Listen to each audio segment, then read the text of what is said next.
Hello, welcome to the Roundhouse podcast with Paul Sulentrop of Wichita State University Strategic Communications. As always, thank you very much for listening. We appreciate your time. Our guest today is Dr. Rick Muma, president of Wichita State University. He is guiding Wichita State through a significant time of transition and growth, and that applies to athletics. The athletic department is starting its ninth season as a member of the American Conference, and like all universities, is still in the early stages of a college landscape that includes revenue sharing with athletes, name, image, and likeness, and the transfer portal. Dr. Muma is the author of Student-Centered Innovation Driven, a guide to transforming higher education, a new book detailing the journey from a local university to a national model of innovation. Athletics is part of that journey, so Dr. Muma is here to talk about the book, the university, and Shocker Athletics. I usually like ending podcasts by asking my guests to recommend a book they're reading, so I'm happy to do one where the whole point is to talk about a book. So Dr. Muma, what's your elevator pitch on why someone should read this book? Well, thank you for having me, Paul. I really appreciate the opportunity to sit down and talk to you. I'll just say what I wrote in the book. This is about the transformation of a mid-sized university to a national model of applied learning, research, and industry collaboration. And you can see that in basically everything that we do at the university. Our enrollment numbers continue to climb in the face of lots of challenges where you don't see that at typical universities. Our research is more than tripled recently. And we built an innovation campus that has more than 50 companies located there. So that's what I'd say. We've gone from this mid-sized university to where we are today, which would be a model for all of these things. And I think this will be one of the points of this podcast as we walk through it, is introducing people who are maybe mostly familiar with Wichita State through X Stadium or Koch Arena, and we'll give them some insight into what goes on in the rest of the university. Describe your motivation for writing this book. Well, I think it's a story that's worth being told. I've been at the university for almost 30 years, and so but affiliated with the university for more than 50 years, not directly affiliated as an employee, but my grandparents used to work here. So I grew up in Houston and came here and romped around the campus as a kid and heard lots of stories over the years about the university before I came here. And there wasn't a lot of transformation in the first 20 years of my time here, but in the last 10 years, major transformation, as I've mentioned, and different. I've been in lots of different universities. I've worked at two other bigger research universities, and I think it's a lot different from what you're seeing. You don't see universities that stand up 50 companies in a matter of 8, 9, 10 years. What's unique about us? And I think that's of interest to people. So that's one of the main reasons why I wrote it. What's going to surprise a Kansan about this book, do you think? Well, a few things. As I mentioned, enrollment trends, those have gone up dramatically for the university. A lot of that's happened for a number of reasons: how we recruit students to the university, how we affiliated with our technical college, which is now WSU Tech, part of our WSU system, that we have thousands of students working in paid experiences with our business partners, and not only on our campus, but in the community and in the state. And we've tripled our research expenditures in the last 6 years. That's unusual. Research has grown about 5% nationally, and we've grown about 30% over that same. It's about a 10-year time frame. I think people probably don't understand all that.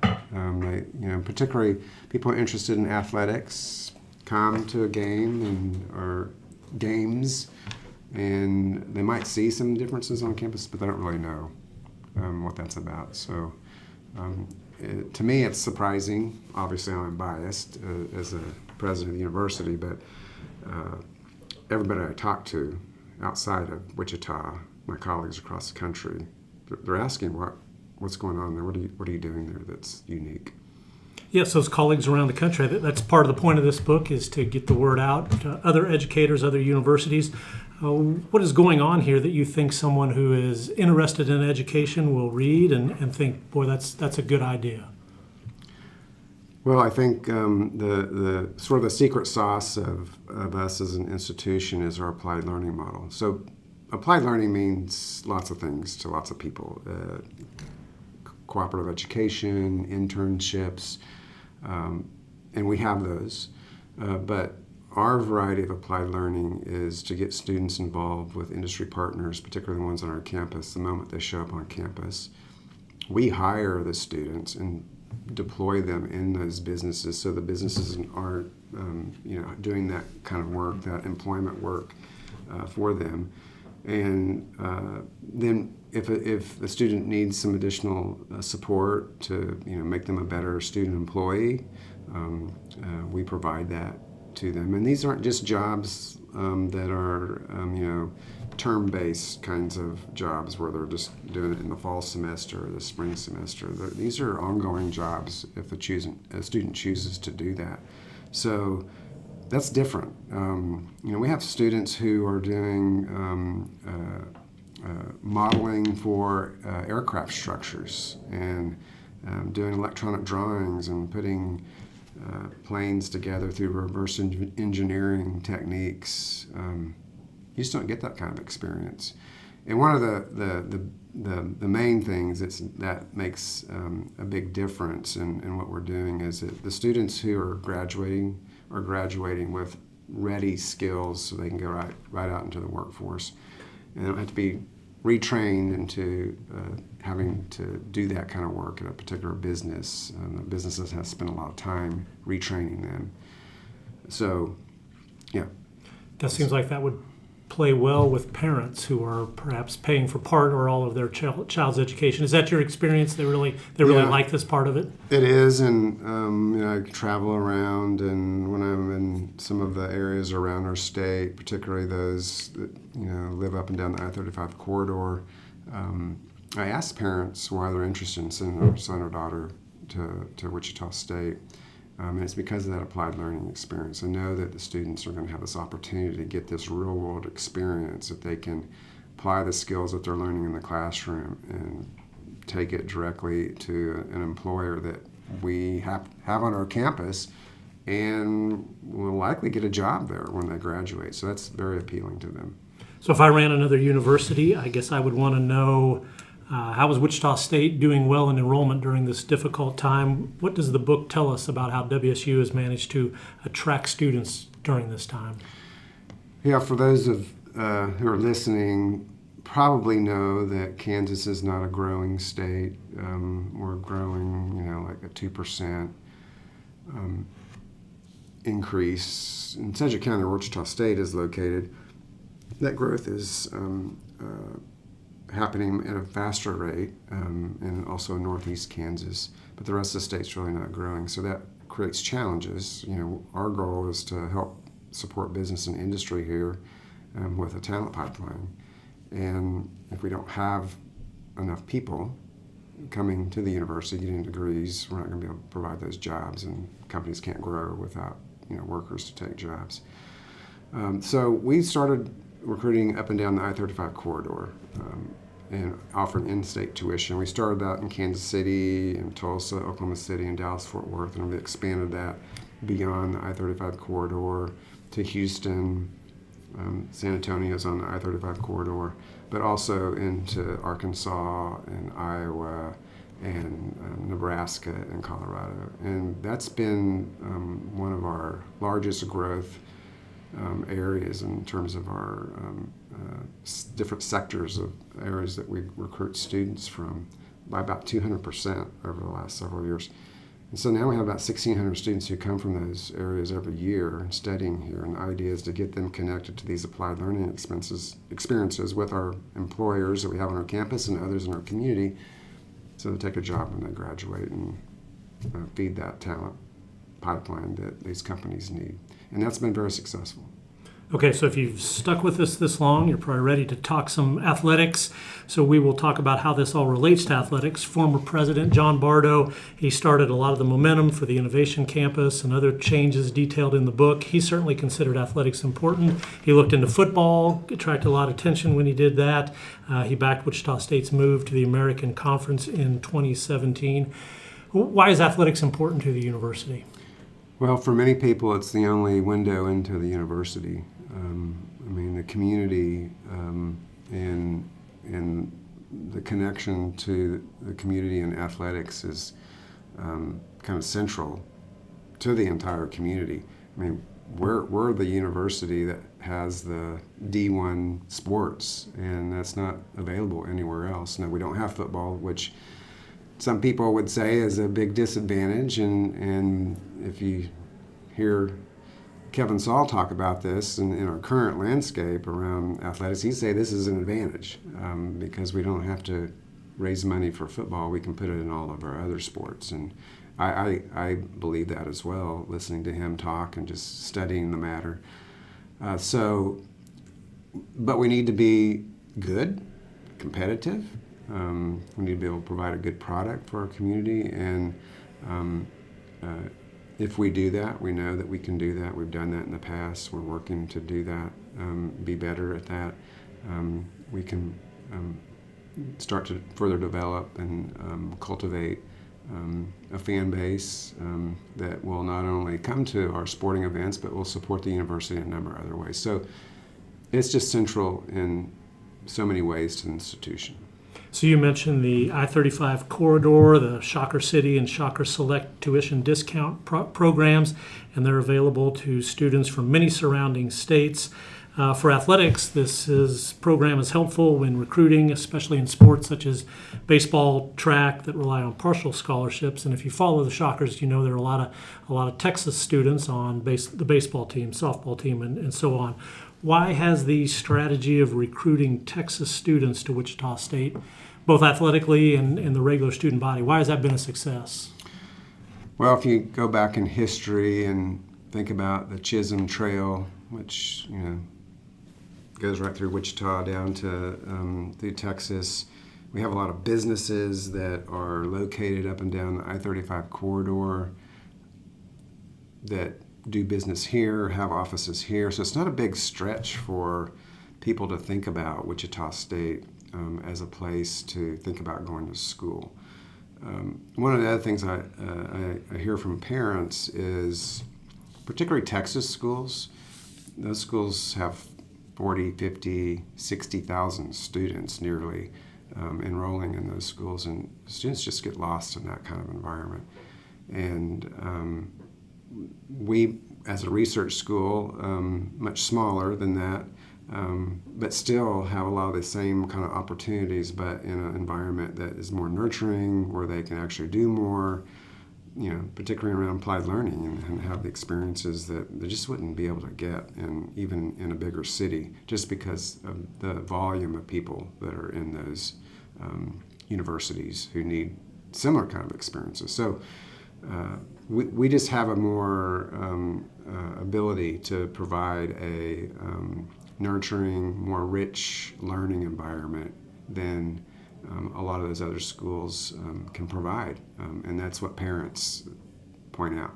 So every fall you meet with all the athletic department coaches and staffs, welcome them, talk about the university's mission, your expectations, the role athletics plays in the bigger picture, and you say, long ago Wichita State made the decision to compete in NCAA Division I athletics, and that's what we're going to do. Why is that history important for them to understand? Well, I think that people forget some of the complexities around what it takes to offer quality athletics. And we know if we're going to be competitive, we're going to be as a valued university, a respected university, we need to be involved in Division I athletics. This is one of the questions I get mostly from faculty members is, particularly with the current environment with the changes in athletics around revenue sharing and in the House settlement, is why don't we just go to Division II? Well, that'd be catastrophic for the university. We would lose hundreds of students. We would lose a big chunk of the students that we have in athletics now, which is almost 300 students, and then a lot of other students would leave the university. And it's just really not an option.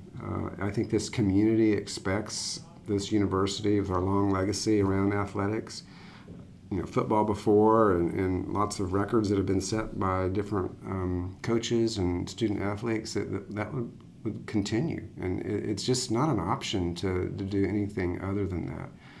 And it's one of the main reasons why we moved from the Valley to the American. Because we wanted to be more competitive. We wanted to have more of a national presence. And that's what we're going to do. I'm not interested in having a conversation about doing anything but that. So you are at a lunch or a reception, and a member of the community pulls you aside and says, what in the world is going on with college athletics? How do you kind of walk someone through all these changes and where Wichita State fits? Well, first thing I say to people is that this is just inevitable that this was going to happen. If you look at NIL and how that came about, that was going to happen one day, because millions of dollars were at stake that our athletes didn't have any say in, didn't get any of those resources. And although I think there's obviously some people would view it maybe as abuses of what some athletes are getting today, I think that they deserve to get something. They work really hard, like other kinds of students in the performing arts and those sorts of things. And performing arts students, they're able to work on the side and get resources to help them and support them. So I just kind of lay that out. The other thing I typically talk about is that a lot of the court decisions that have been decided recently, particularly at the Supreme Court, have been decided on policies of the NCAA that needed to change, needed to be reviewed, and there's also going to be decisions that people will fret about that are ideologically driven, and it's just where we are, and we don't really have a choice given the kind of institution we are and the fact that we're offering Division I sports. And not going to like everything. I don't like everything. I know Kevin Saul doesn't like everything about it, but it's the environment we're in. We need to make it work for us and support it. And that includes me, that includes obviously our athletic director, but it includes our community too. They need to understand that we're not going back to the way we were. It's just not going to happen. Yeah, I think the courts have pretty definitively told us the previous system is off the table.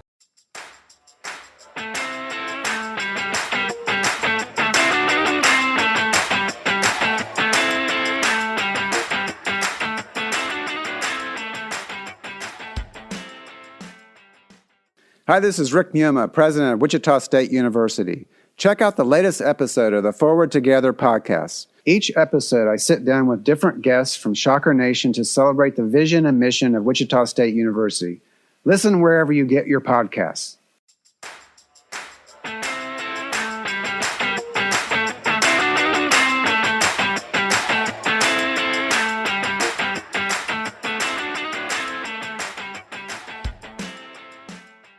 So you've talked about your long association with Wichita and with Wichita State. You've seen Shocker Athletics through the many ups and downs over that time. How do you describe the relationship between Shocker Athletics and the community?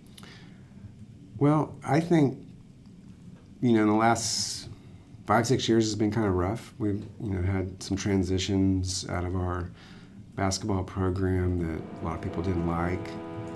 I personally didn't like it either, but it happened.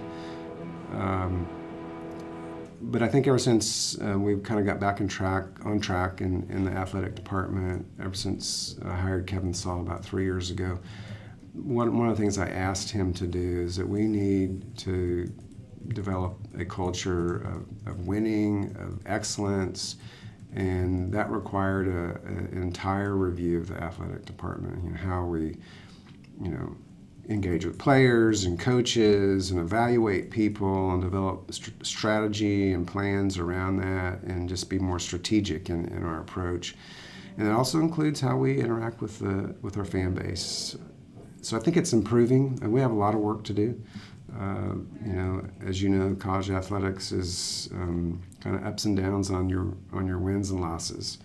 And Kevin and I don't want anything more than having wins. And so that's been our goal. It's been our goal in how we are funding the athletics. We put an additional $7 million into athletics this year to help be more successful, along with another $2.4 million of one-time dollars to help get us to the next level. We're going to continue to do that, but we also are very mindful that with those additional resources and other resources that we can generate on our own in athletics, that we need to make sure that we're successful, that we're winning. So I think our community is hearing that overall. Kevin's done a great job, and his staff, of having conversations, reaching out, opportunities for feedback, and it takes one-on-one conversations. I'm helping with that. It takes all of us to do that, and I do think it's paying off.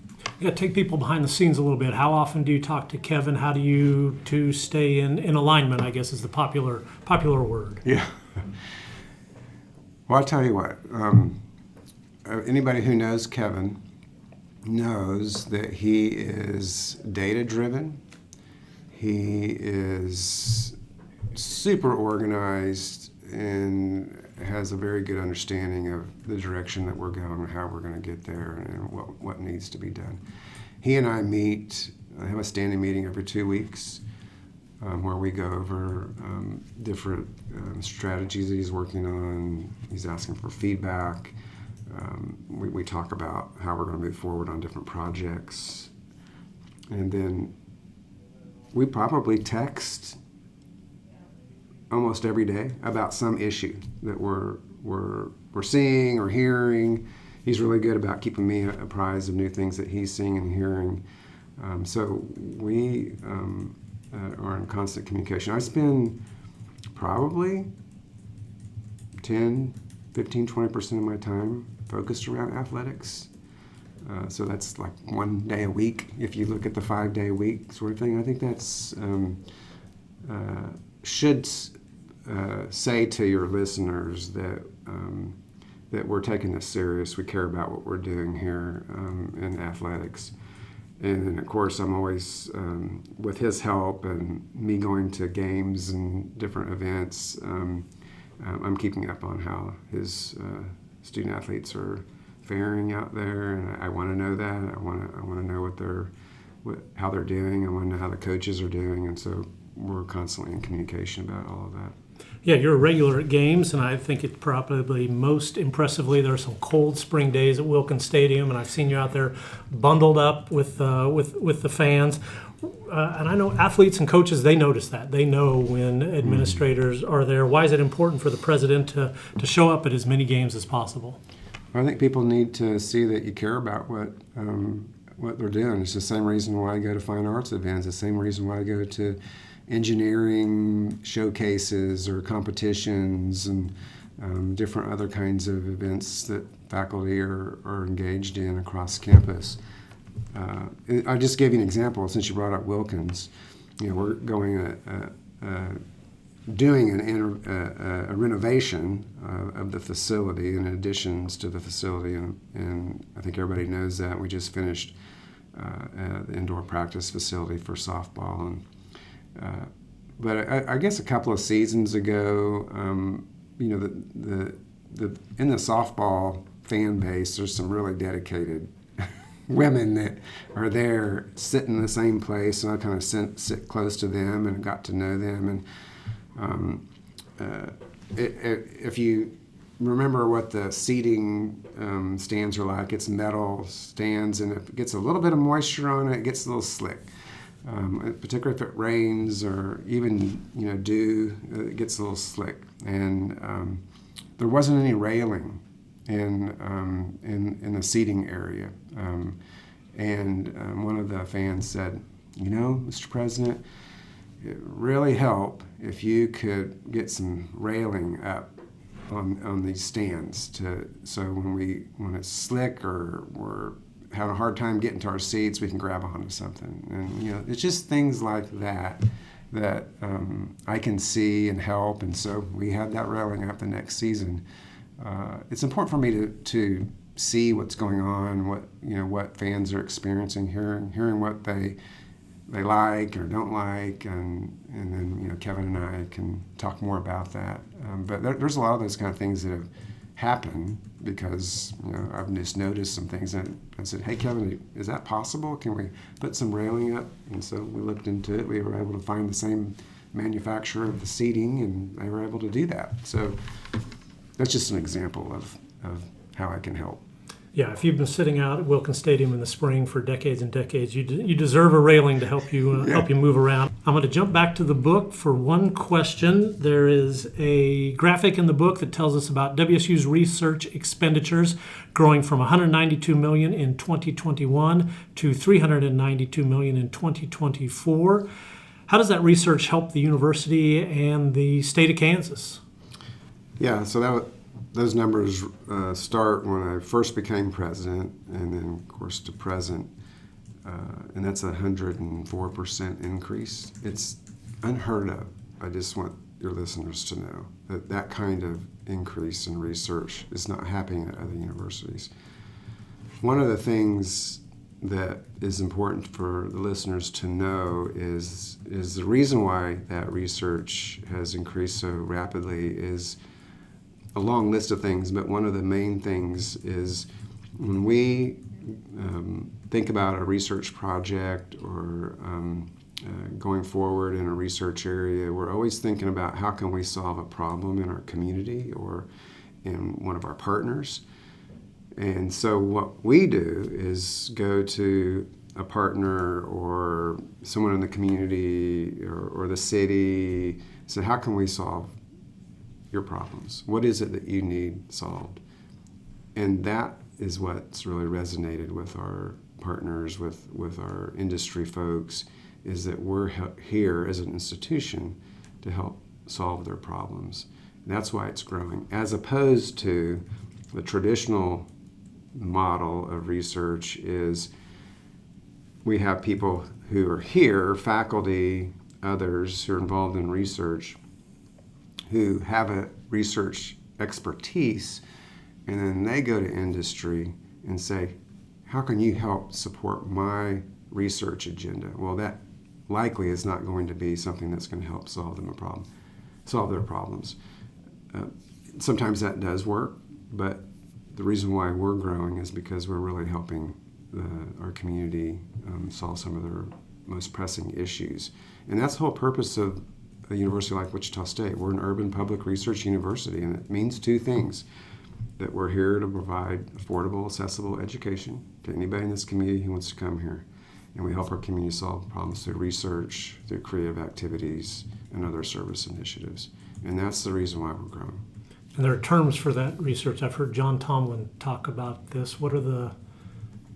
Laney, do you remember? He gave us that speech. I can cut all this out. What was the two types of research? Yeah, I can't remember. It's like applied and I want to say basic? natural. Yeah, well, that's in general. Ours is more applied in nature and less basic in nature.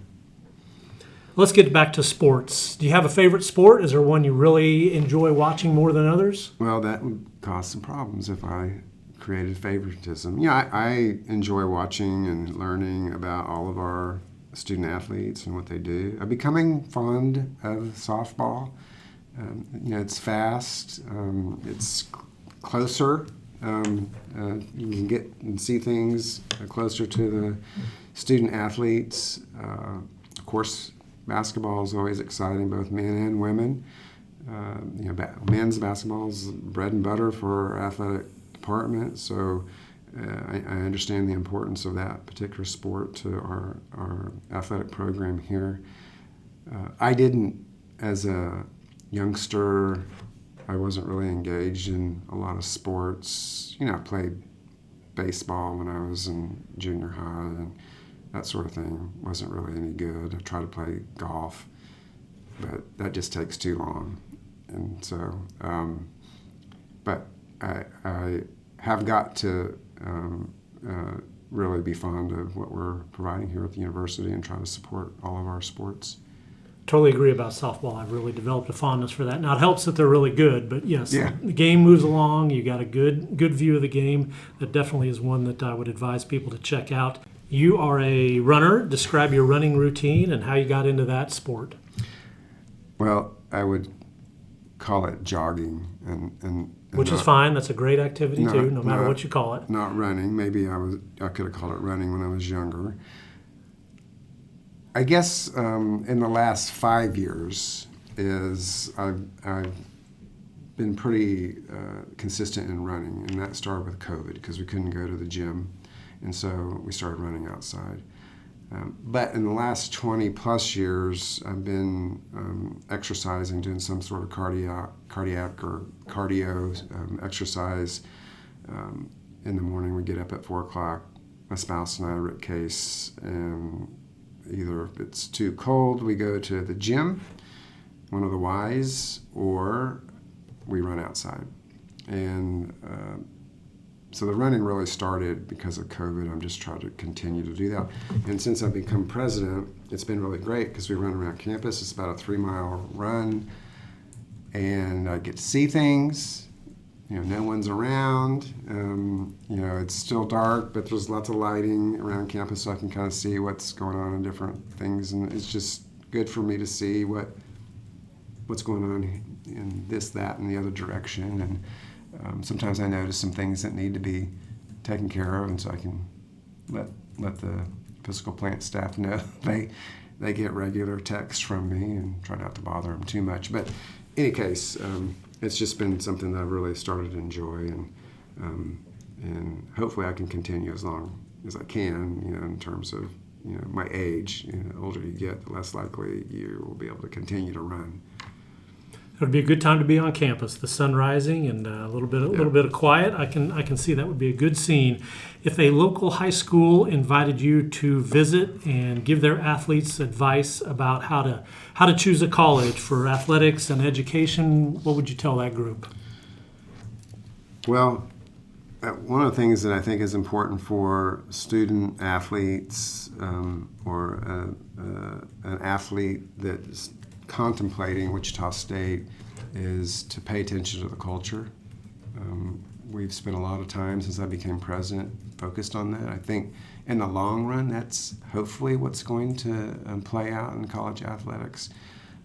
If you have a good, positive culture, it's going to end up with a winning kind of environment.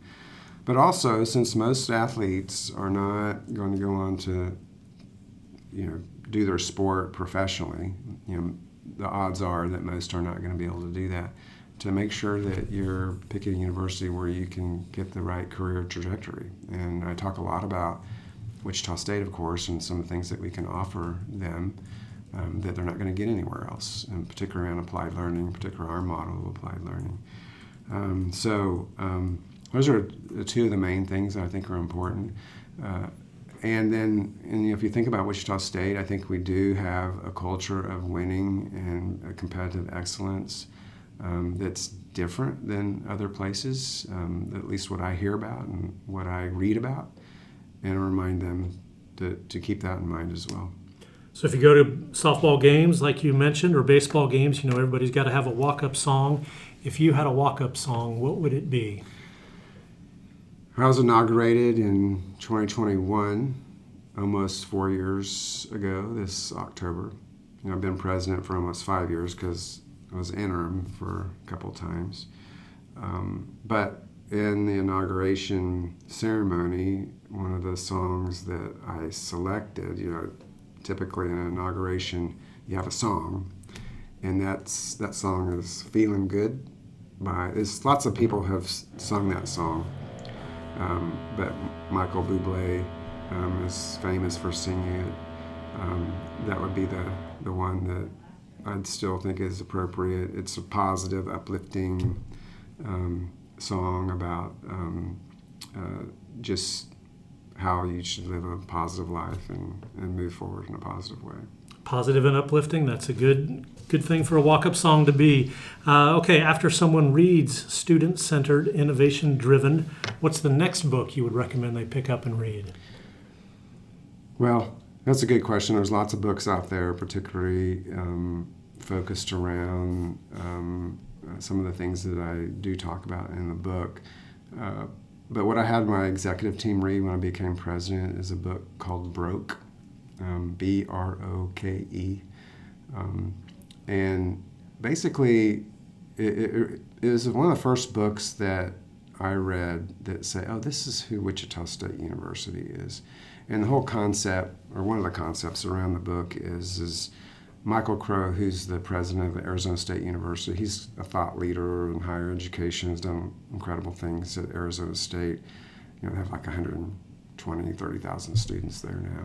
And he's kind of coined this whole description of what universities have become, and in particular, he has coined the phrase "new university," and that's what Wichita State is. And what that means is that these are universities that are in large urban environments, size Wichita or larger, that are educating some of the most under-resourced, disadvantaged students in the country, and pretty much at some point there will be the majority of students in this country, because that's where the population is in the urban areas. And it creates unique challenges because the funding is not going to these urban schools like Wichita State. The funding is going to the flagships and the land grants and the elite schools, but the students are congregating at these new university schools like Wichita State, like University of Memphis, like University of Houston, Cincinnati, Central Florida, South Florida. Those are all similar universities. And it just creates unique challenges. But the book does a really good job of kind of using a case study approach about those challenges and how students interface with those challenges, and how we need to be thinking about doing higher education differently. And the resources over time need to start coming to institutions like that, because that's where most of the students are and that's where most of the need is. Tell people where to buy the book. So you can buy the book anywhere you would typically buy a book, a bookstore. You can go to Amazon. We have a website that you can go to, wsu.news/Muma book. Muma book is one word, and you can order it there, or you can go to the University Press of Kansas, which is the publisher, and order it directly from them. And you're always willing to sign a copy for people. Always willing to do that. Be happy to do that, and that would make me feel like they actually are going to read it. I know they will. Dr. Rick Muma, thank you very much for your time. The book is Student-Centered, Innovation-Driven, A Guide to Transforming Higher Education. Thank you. Thank you.